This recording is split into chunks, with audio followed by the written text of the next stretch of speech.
the new Daleks. Oh, that was a moment for me.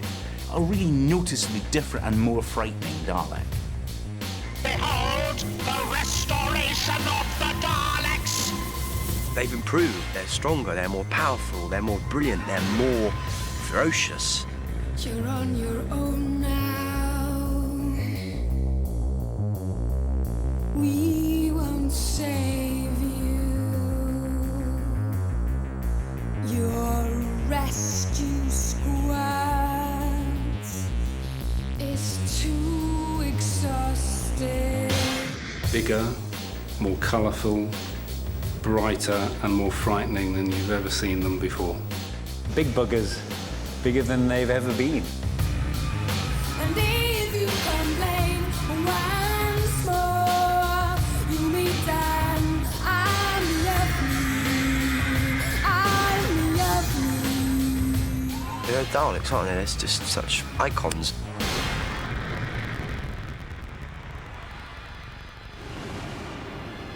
When I was young and watching Doctor Who, when I was old and watching Doctor Who, I would be quite impatient for the Daleks to show up. Especially with the new Doctor. I always think, oh, they're not really the Doctor until they defeated the Daleks. I was quite determined that Matt would face the Daleks early in his run.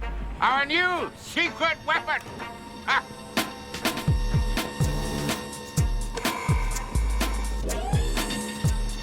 What do you think? Quite something, eh? What are you doing here? Well, when I first read the script and I read the scene where these new, big, shiny, bright-coloured Daleks appear, I thought, well, we probably won't do that. We'll just use the old ones. But no! Absolutely, yes, we have 5 brand new Uber Daleks, I call them. And we were looking at different things that you could do with the Dalek, things that hadn't been done before, and we wanted more of them. The most amount of Daleks anybody's ever had in one room. The progenitor is activated. It begins. Cut there. Our very, very clever location manager managed to find a fantastic location for the Dalek starship. This is the Dalek spaceship.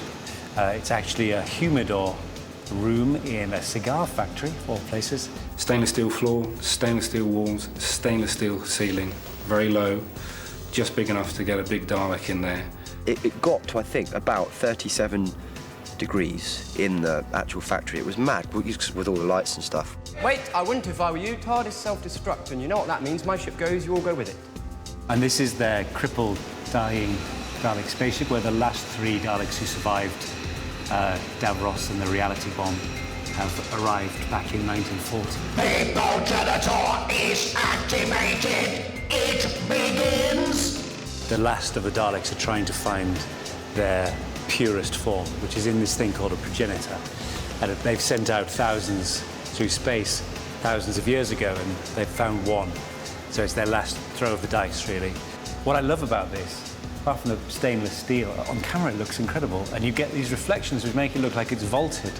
But I love the fact it's actually got this very low ceiling. And one of the things I wanted to have in this, actually eventually became impractical because of the size of these, was to have those sort of very low Dalek doors. So it's definitely not built for people. I hate to say that we're method actors, but once you've been inside a Dalek for 2 hours without having the head off, you do want to exterminate the rest of humanity. One of the most tricky things ever to handle in Doctor Who is, of course, you want everything to be brand new to the companion. So they say, oh my God, Daleks. And one of the problems we've got in Doctor Who at the moment is that the Earth has now been invaded so repeatedly by Daleks, they should be yawning and stretching when they see them. Amy, tell him. Tell him what? About the Daleks. What would I know about the Daleks? Everything. They invaded your world, remember? Planets in the sky. You don't forget that. Amy, tell me you remember the Daleks. No, sorry. She doesn't recognise the Daleks, and the Doctor is thinking, how can she not? How can she not remember that happened? It'll take you a long time to find out what's going on. Do you know what? When I first saw the Daleks, it was insane. I mean, they're such an iconic thing for Doctor Who, and everyone knows what a Dalek is. And then to actually be standing there and looking at one, I was just like, oh my God, I just need to take a moment and take this in. It was really, really strange. And then to meet the guy who actually like is inside of the Daleks and moves the Daleks around and stuff, it was really cool. It was a cool moment. Very Doctor Who moment. All the guys in Daleks, which are just powered by these lovely men that sort of rock around like they're on a baby grow or something. They're the most evil monster in the world. Occasionally, if we're doing a particularly evil bit where we're threatening the Doctor with extermination or something, sitting inside our Daleks, we actually find ourselves pulling sort of evil faces or something, and we suddenly kind of confess this all to each other, and that's really stupid, isn't it? But we do. So, yeah, we're either method actors or we're completely potty. I'm not quite sure which. The Daleks actually have changed quite a lot over the years. If you put them all next to each other, you suddenly realise it's not all the same design. This one's quite a big redesign. Stephen said that he wanted to recreate, you know, as most writers do, they want to recreate their version of the Daleks. It was great, and he had some very strong ideas. He took me to the pub across the road for lunch, and he just said in hushed tones, "What do you think about Churchill versus the Daleks?" I said, "I'd watch it." They're called Daleks. They are Bracewell's Ironsides, Doctor. Look, blueprints, statistics, field tests, photographs. He invented them. Invented them? Oh, no. One of the influences always on Doctor Who for me, I'm afraid, and people will burn me as a heretic, I always really, really liked those Peter Cushing movies. I liked the exterior TARDIS in them, and I loved their big, bold, colourful Daleks. This new design, which Ed Thomas and his team came up with, is sort of a combination of thoughts of making them very imposing and kind of colourful. Most of the things are still there. The suckers there, the eye stalks there, the small sort of the roundels are there, the little round bombs on the sides are there. So it's much the same. This one has got a lot more ability, has a lot more capability from a weapons point of view. You'll see down the back of the Dalek, there's a series of flaps, and basically each one of those comes out, and you can see around the top of the body that the laser gun can disappear and a new weapon can come out. So we'll see that happening in the future. And it's almost like, I don't know, Van Gogh's picked it up and gone, that looks amazing anywhere. Boom, because it's such a brilliant piece of design. My favourite ones really are always the ones from the Dalek films because of their sheer scale and their sort of technicolor quality. And I always rather wish they had the big, bold, colourful Daleks in Doctor Who itself. And now we do.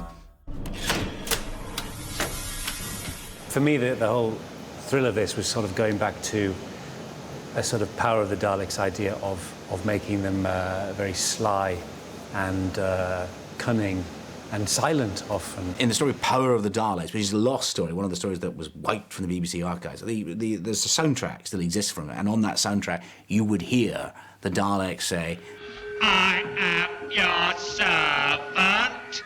And Mark, being the Doctor Who fan he is, wrote in the line this time, I am your soldier, as a direct, a knowing wink to all the fans out there who remember that episode.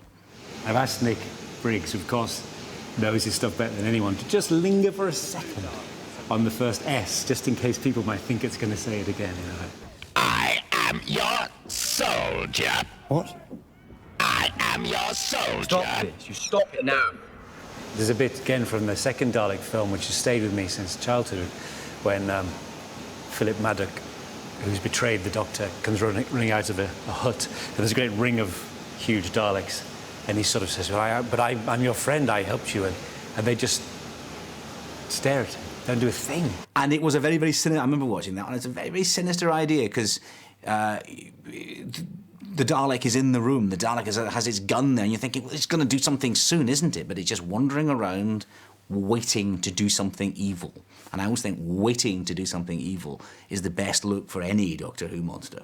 I love it. It's exciting. It's sort of what it's about, Doctor Who, I think. Every monster gets a little better every time. I know, back in the days when I was on the internet forums, I know of lots of Doctor Who fans saying, oh, why are they using the Daleks again? It's tedious. It's 2 years since the kids have seen the Daleks, and they'll be delighted to see them back.